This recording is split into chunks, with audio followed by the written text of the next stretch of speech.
Boker Tov à tous. Voilà, on est vendredi matin à Ouman. Donc sur la route pour aller au Kever. Pour faire des Gonaklaï. Voilà à quoi ressemble le vendredi matin. Parchat Mishpatim. Chez Rabbeinu Akadosh. Petit chemin dans la neige.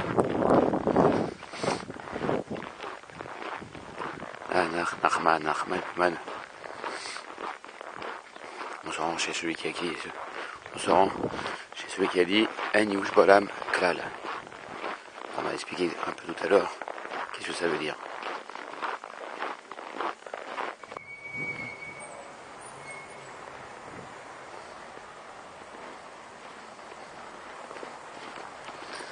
Voilà, ça c'est la petite place de Pushkina. Autrement dit, au Shechina. Ici il y a la Shechina. Et aussi la pizza. C'était une blague.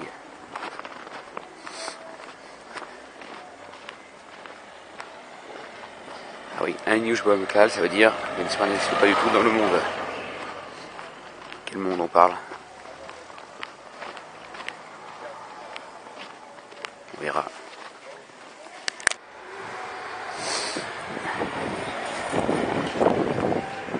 Entre le Kever, on va aller tout à l'heure.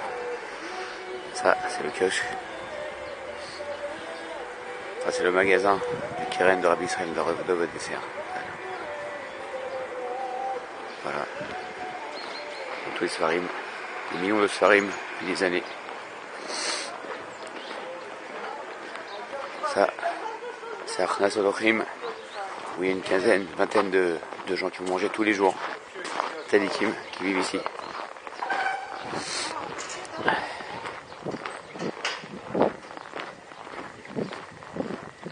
Ça, c'est l'entrée du Kloïz. Il y a le grand Mikvé. Puis le grand Batagneset aussi.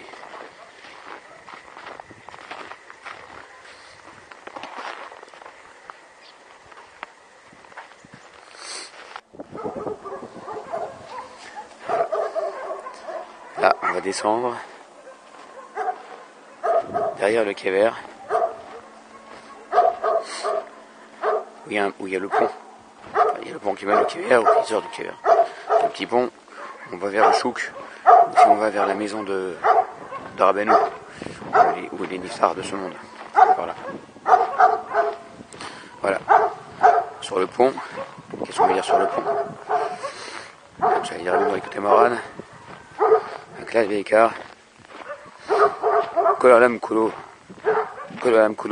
Gishar Tsar Meod. Klal Veikar. Shoy Pached Klal. Le monde entier est un pont très étroit. Klal Veikar est l'essentiel de tout. Le principe se passe en effrayé. C'est quoi le pont? Comme ça Rabbi Israël d'abord dans les côtés de la Chot, il dit comme ça, le pont c'est quoi? C'est le Hémet, la vérité, c'est le Sod HaKadosh Baruch Hu. Rabbi Israël dans Ben Achal, c'est quoi le pont? C'est Rabbeinu lui-même. Rabbeinu c'est le Hémet, normal, parce que le Hémet c'est le Sod HaKadosh Baruch Hu. Rabbeinu c'est le Tzadik c'est le Sod HaKadosh Baruch Hu. Kol Kaseder.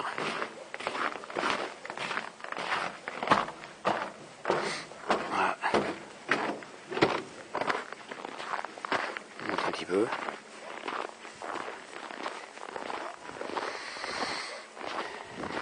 Maintenant on va voir. Tour le soir 2 secondes. Voilà. Petit endroit pour faire de l'olidoute la nuit. Pour crier. Et quand on se retourne, qu'est-ce qu'on voit? Le cadre du Kadosh. Voilà.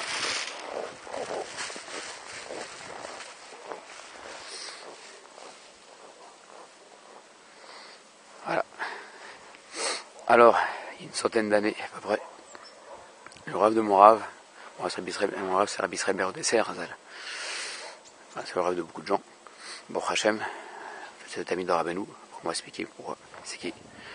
Son rêve c'est Rabbi Israël Cordonneur, et lui quand après de Rabbeinu il disait, il y a un siècle, donc c'était un siècle, il disait il y a un siècle, donc il y a 2 siècles, il y a quelqu'un qui a dit En yush balam klal.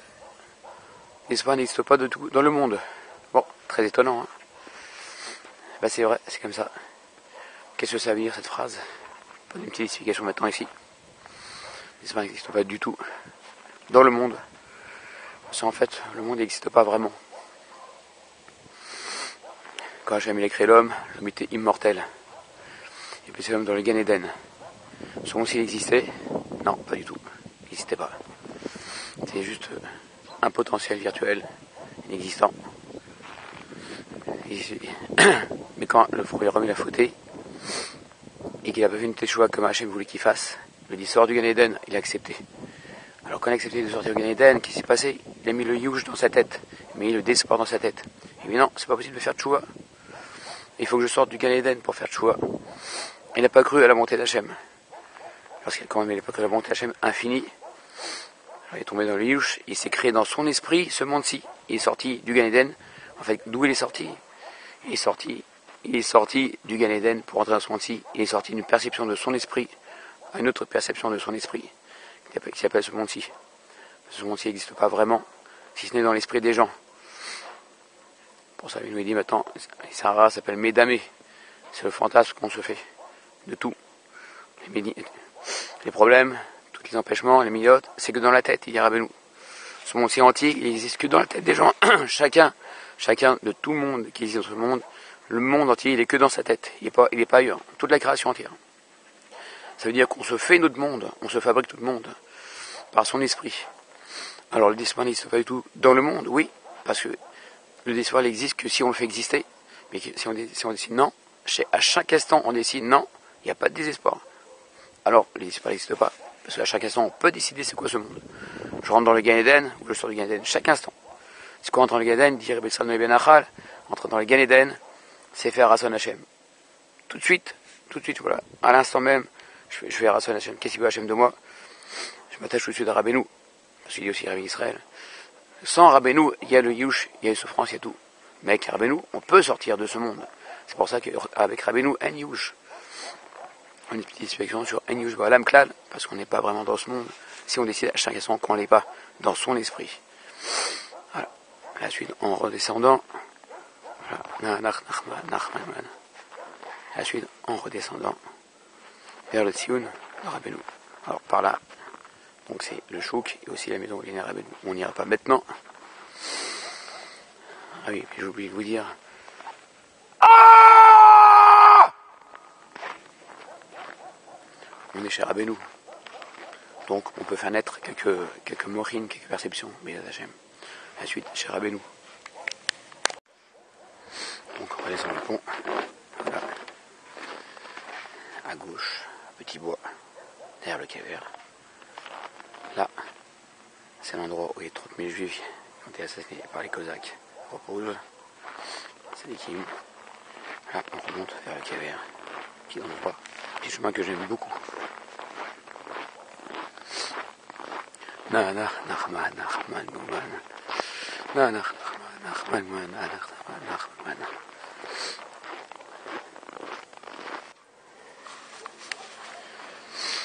Voilà, l'entrée du cœur de Rabbeinu Kadosh. On fait Tikkun Klali. On va expliquer c'est quoi un Tikkun Klali. C'est quoi un Tikkun Klali? Et c'est quoi le cœur de Rabbeinu Kadosh?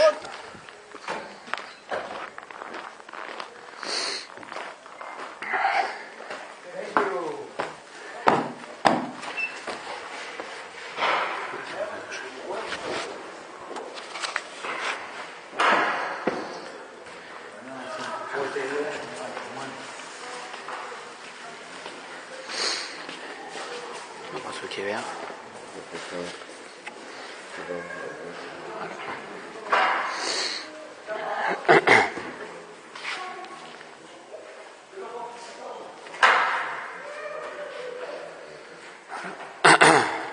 Voilà, là où à Roshna, il y a 50 000 juifs qui prient. Alors pas que ici, mais dans tout l'endroit. Ici, est-ce qu'on est ici? à Ouman, sur le cave de Rabbeinu, Rabbi Nachman de Breslev.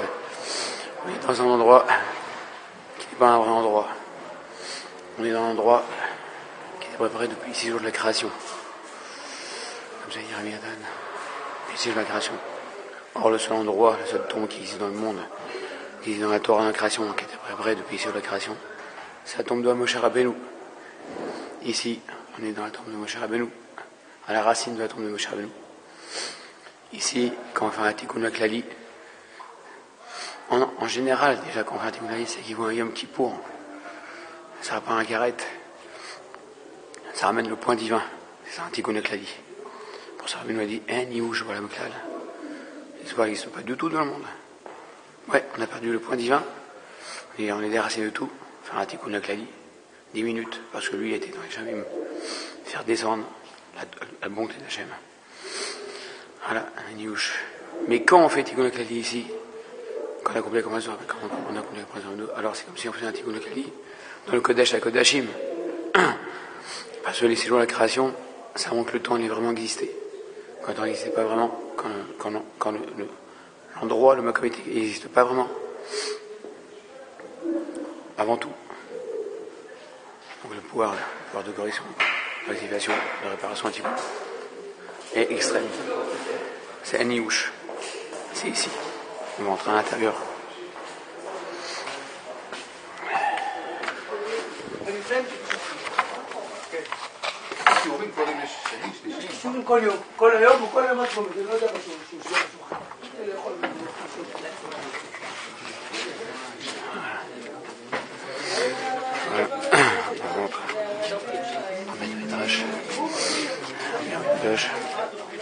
Oui, son mix de blanc pour préparer la venue du Shabbat des Hachem.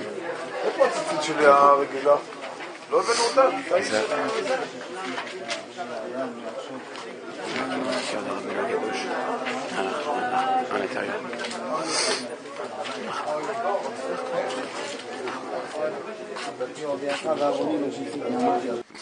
Voilà. Voilà, on va rentrer dans le cave. C'est le Rabbeinu. Pour dire 2 mots sur le tikkun haklali qu'on n'a pas encore dit.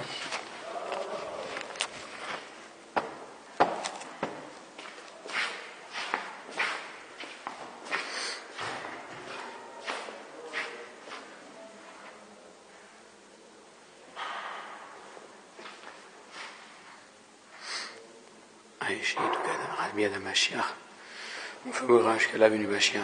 Qu'est-ce que ça veut dire? Hein?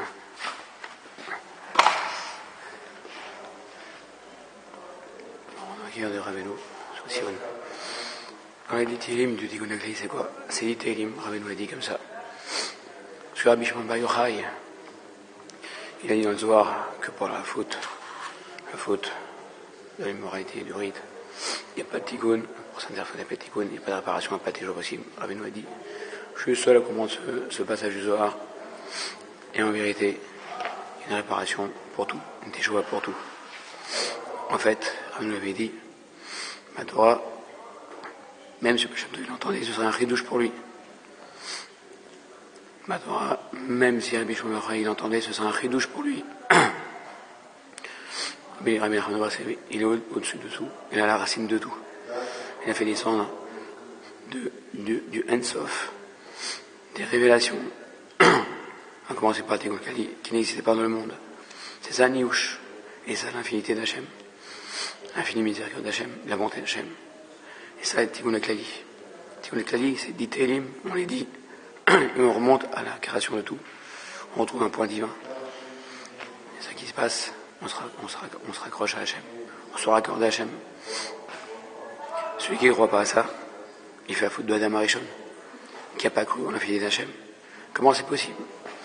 Dites Télim, ça prend 10 minutes pour les faire, un peu plus en phonétique, il faut les faire ou en hébreu ou en phonétique. Il faut que ce soit dans le parler du roi David, de David Ameller. C'est lui qui les a fait. Il faut que ce soit dans un salon de parler à lui. Celui qui ne croit pas à ça, que dit Télim, ça peut tout réparer, et ben il tombe dans le Yush, dans le désespoir de Adam Arishon. Je sors du Gan Eden pour réparer, je ne peux pas réparer tout de suite. C'est ça qu'il fait. Pourquoi? Parce que les télim de Tikkun HaKlali, ils sont basés sur les 10 sortes de mélodies, qui sont justement l'empreinte de la création, l'empreinte de toute la création, le point de Nekuda, le point de Emouna de toute la création. C'est là que ce Tikkun HaKlali nous rattache. Là, tous les points sont là où tous les points sont attachés. Notre point, nous, de vie, de Neshama, est attaché.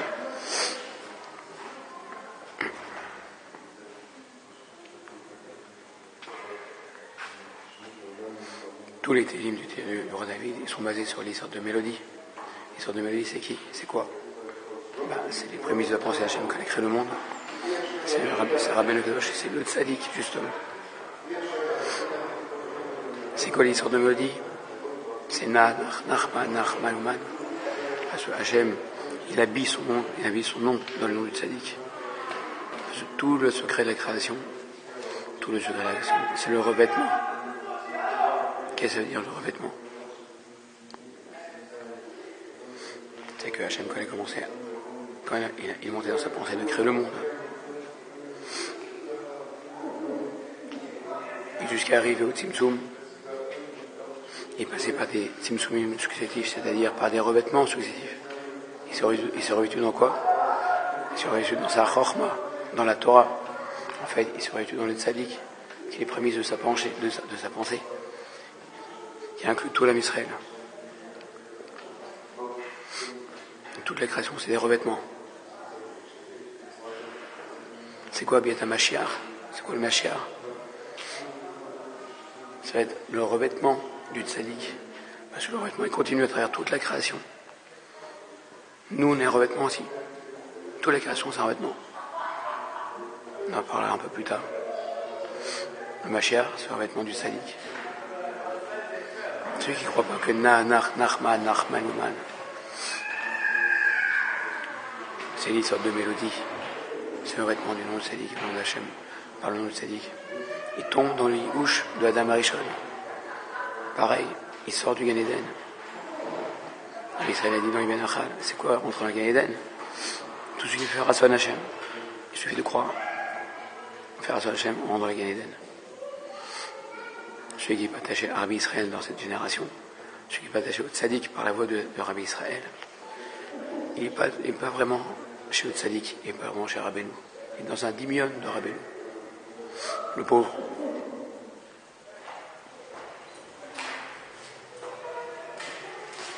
C'est ça que ça veut dire tout à l'heure. On fait pour jusqu'à Rabbi Mashiach. Rabbeinu a dit ça dans le côté qu'avait Israël. Jusqu'au Mashiach, le feu de Rabbeinu, il passe par Rabbi Israël, qui est devenu la Merkaba, de l'homme de Rabbeinu, jusqu'à Biat HaMashiach. Et nous, on puise de lui. Et ceux qui ne croient pas à cette simplicité du Nachman, et bien il fait la faute de Hamashon, il sort du Gan Eden. Ça, lui, gauche. On sort le Tiver. Et là, derrière, c'est l'endroit du Minyan, des Chaverim à Rosh Hashanah, des Chaverim Nalach. Voilà. Depuis l'époque de Rabbi Israël, on ne pas ici avant. Depuis l'époque d'Israël, c'est un petit Minyan qui s'agrandit maintenant. Et tout l'Achimanar est pris ici. Voilà. Rosh Hashanah. Be'ezrat Hashem. Comme dit Rabbeinu, tout moyen, c'est Rosh Hashanah. Hashem est le Rosh Hashanah. C'est quoi Rosh Hashanah? C'est le début de tout. Hashem est le début de tout. Comment se renouveler, comment refaire tout le début à chaque fois, à chaque instant. C'est ça, Rabbeinu. On dit Nachman. C'est le sol de Rosh Hashanah. On recommence à chaque instant. Dans sa tête, tout le temps, dans son esprit. On doit gagner tout le temps, dans son esprit, à chaque instant. Nachman. On s'en va.